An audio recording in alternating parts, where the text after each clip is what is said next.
لیکن وہ آپ نے ایک بات کی نا کہ شہباز سپیڈ کو پذیرائی نہیں ملی، کرم ہوتا ہے کسی پہ ہو، مگر میں آنے والی ان کی جنریشن تو کھڑی ہے سیاست کے لیے، جہاں مریم نواز ایک کرشماتی شخصیت ہیں، کراؤڈ پولر ہیں، ہم نے دیکھا گزشتہ 3-4 سال میں ٹف ٹائم میں جلسے کرتی رہی ہیں۔ حمزہ شہباز کو کہا جاتا ہے انتخابی سیاست کے ماہر ہیں۔ جی ایک منٹ، ایک منٹ، دوسری آپ نے نا میرے نزدیک، میں اگین میری یہ مجال نہیں ہے کہ میں آپ سے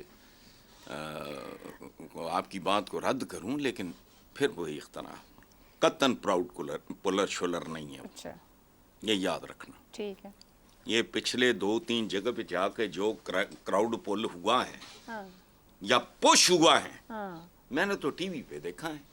صحیح ہو گیا۔ میں تو ذاتی طور پہ میں تو نہیں جلسہ جلوس دیکھتا، میں تو سنتا ہوں اور دیکھتا ہوں۔ جو دیکھا اور جو سنا ہے اس کے مطابق she is not a crowd puller. ایک شغل میلہ تھا، وہ آیا گزر گیا۔ اچھا چلیں، اس سے تو آپ اگری نہیں کرتے۔ حمزہ شہباز نے بڑا انتخابی طور پر حلقوں کے اندر کام کیا ہے، کہا جاتا ہے کہ انتخابی سیاست کے ماہر ہیں، اس سے اگری کرتے ہیں کہ اس سے بھی اگری نہیں کرتے آپ؟ دیکھو بات سنو، سب سے بڑا گلوکار ہے بڑے غلام علی، مقبولیت ملتی ہے مکیش کو اور محمد رفیع کو۔ اچھا چلو ٹیکنیکلی سپیکنگ، ٹھیک ہے، ریکارڈڈ ہسٹری جو ہے، تان سین کا مجھے نہیں پتا، بیجو بابرا کا مجھے نہیں پتا، ریکارڈڈ ہسٹری میں بڑے غلام علی خان سے بڑا سنگر بر صغیر کی تاریخ میں پیدا نہیں ہوا۔ لیکن عوام میں جا کے سروے کر کے دیکھو، رفیع ہے، مکیش ہے، مناڈا ہے، مہدی حسن ہے، فلانا ہے، سو محنت منت کی ہے، ڈیفینیٹلی کی ہے۔ چلے کچھ مان لیا ٹھیک ہو حمزہ محنتی ہے، ہاتھ مارتا ہے، بٹ لیکن نہیں، وہ جو ایک کشش ہوتی ہے وہ ہوتی ہے، آئی ڈونٹ نو، مجھے نہیں پتا۔ ایکس فیکٹر ہوتا ہے۔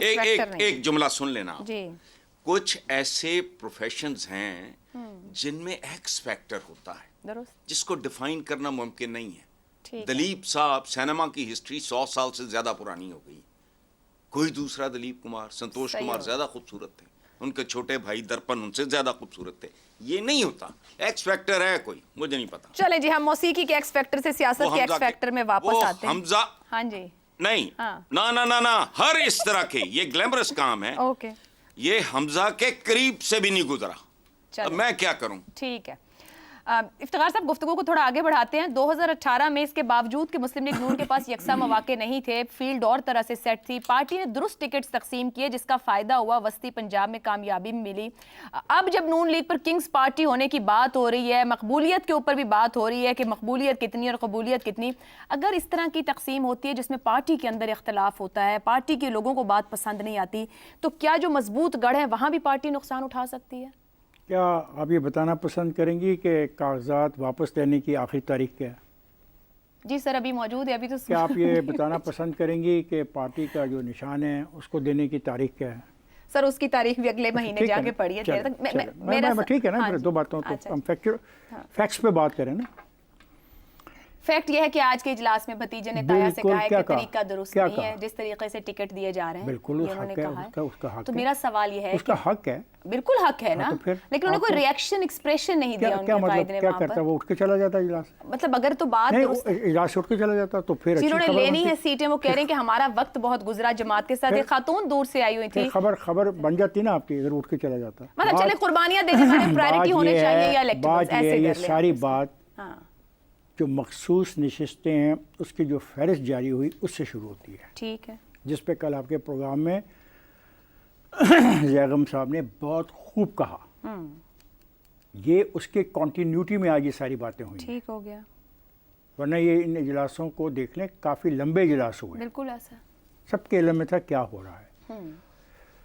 حمزہ نے جو بات کی ہے اس میں یہ وزن ہے کہ جو لوگ اس دور میں، جو ابتلا کا دور تھا، جو سختی کا دور تھا، ان کے ساتھ کھڑے تھے، سڑکوں پہ کھڑے تھے، کہ تھانوں میں جاتے تھے، کچہریوں میں کیس بھگت رہے تھے، ان کے کاروبار کو تباہ و برباد کر دیا گیا، ان کا حق اس لیے بنتا ہے کہ وہ پولیٹیکل ورکر ہیں۔ آپ کو میں ایک بات بتاؤں کہ ایک دفعہ ان کے ورکروں کی گرفتاری ہوئی تو پولیس نے جو کپڑے کا تھان ہوتا ہے اس کو لپیٹ کے جس طرح کفن نہیں بنایا جاتا، اوپر منہ تک لپیٹ دیا اور ایسے جکڑ دیا، 8 گھنٹے لوگوں نے اس کفن کے اندر گزارے۔ تو جب یہ بات ہوگی نا سیاست کی اور جمہوریت کی اور ڈیموکریسی کی، تو پارٹیز کو سوچنا پڑے گا کہ ان کے نزدیک ڈیموکریسی کیا ہے۔ کیا ڈیموکریسی یہ ہے کہ زیادہ پیسے والے کو ٹکٹ دینا ہے ویلڈ.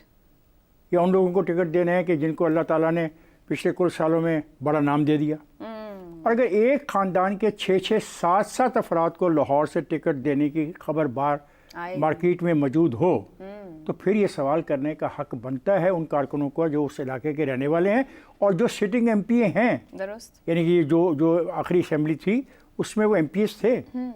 تو یہ بات تو ہوگی. اس بات کو ہمیں اسی طریقے سے دیکھنا چاہیے. مجھے تو حیرانگی نہیں ہوئی, مجھے یقین تھا کہ حمزہ اس کے اوپر کوئی نہ کوئی سٹینڈ لے گا, کیونکہ حمزہ نے ساری چیزوں کو بھگتا ہے. 2 چیزیں چل رہی تھیں, کراؤڈ کو ڈیل کر رہی تھی مریم, بالکل. اور جو ایم پی ایس ہیں ان کے اندر جو ہونے والی تبدیلیاں روزانہ کی سطح پہ ہو رہی تھی, جو ان پر پریشر پڑ رہا تھا اور وہ ان کو لے کے بیٹھا ہوا تھا. اور ہم نے دیکھا بھی افتخار صاحب 18 سے لے کے 22 کے درمیان جتنے ضمنی انتخاب ہوئے ساری گراؤنڈ ورکنگ تھی اور سیٹیں نکالی بھی انہوں نے. پھر اس نے ڈیوٹیاں لگاتا تھا, ایم پی ایس کی ڈیوٹیاں لگتی تھیں, جاؤ جا کے کام کرو. اب سوال یہ پیدا ہوتا ہے کہ جن لوگوں کی آپ ڈیوٹیاں لگاتے رہے ہو اور ان سے کام لیتے رہے ہو, اگر انہوں نے ٹکٹوں کے لیے اپلائی کیا تو پھر پہلا حق تو ان کا بنتا ہے. آپ کی سیاسی مجبوریاں اپنی جگہ, آپ کی سیاسی مجبوری کیا ہے میرے تو سمجھ میں نہیں آتا. آپ کو اپنی پارٹی کے ٹکٹ پہ اعتماد ہونا چاہیے, اور آپ یہ بات کو سمجھ لیں کہ ہم جیسے بوڑھے لوگوں کا جو دور ہے وہ ختم ہونے والا ہے. کب تک آپ پیسے کے نام پر اور اس نام پر کہ یہ لوگ پاورفل ہیں ان کو چلائیں گے؟ سیاست کریں. اور میں سمجھتا ہوں حمزہ نے جو باتیں کی ہیں یہ کرنی چاہیے تھیں میاں نواز شریف صاحب کے سامنے, تاکہ میاں نواز شریف صاحب کا بھی رد عمل جب آئے گا تو ہمیں سمجھ آ جائے گی کہ یہ پارٹی کا مستقبل کیا ہے, کیونکہ یہ پارٹی کے لیے بہت اہم فیصلہ ہوگا.